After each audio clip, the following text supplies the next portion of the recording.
Dito nagsisimula ang tunay na analysis.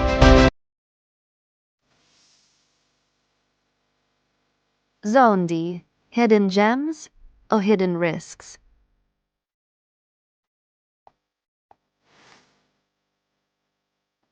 Kapag mas mababa ang presyo, iniisip ng marami na magandang deal na agad. Pero sa kabilang banda, may mga buyer din na iniiwasan ang mga property na mas malayo sa MRT dahil iniisip nilang wala ng future. So alin ba ang tama? May mga hidden gems ba sa Zone D? O mas marami bang hidden risks? Kapag naghahanap ng property, madalas dalawang klase ng buyer ang nakikita ko. Ang una, lahat ng desisyon nakabase sa presyo. Ang sabi nila, mas mura, bilhin na. Ang pangalawa naman, ayaw lumayo kahit kaunti. Kahit doble ang presyo, basta malapit sa MRT, okay lang. Dahil ang tunay na tanong dapat ay hindi magkano. Ang tunay na tanong ay, ano ang kapalit ng presyong binabayaran mo? Mas malaking lote ba? Mas tahimik na komunidad? Mas mahabang biyahe? Mas mataas na growth potential? O baka mas mabagal ang appreciation? Hindi sapat ang presyo lang ang tinitingnan. Kailangan mong makita ang buong laraw. Ang suggestion ng DJN Real Estate and Associates,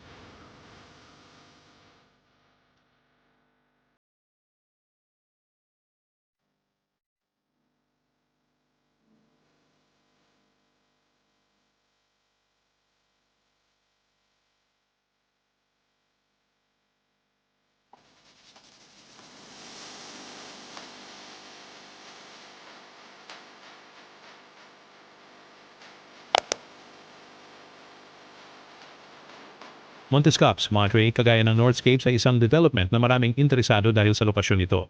Right across the new SJDM City Hall.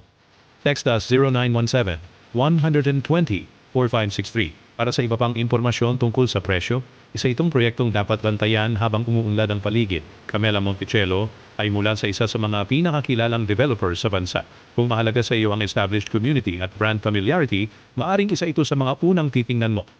Irisya San Jose del Monte ay nagbibigay ng mas abot-kayang house and lot options. Para sa mga first-time buyers or young families na may limitadong budget, maaari itong maging praktikal na pagpipilian depende sa inyong pangangailangan. Metrogate San Jose at Moldex New City ay may mas malaking focus sa residential lots at long-term community development. Ang ganitong uri ng project ay maaaring maging interesante sa mga gustong magplano para sa mas mahabang panahon. Ngunit tandaan, hindi ibig sabihin na mas mura ang property, automatic na mas magandang investment na ito. At hindi rin ibig sabihin na mas malayo ito, wala na itong potential. Ang isang prinsipyo naming sinusunod sa DJN Realty and Associates, hindi kami naghahanap ng pinakamurang property. Hinahanap namin ang property na nagbibigay ng pinakamataas na value para sa tamang buyer. Minsan, ang pinakamahal ang tamang piliin.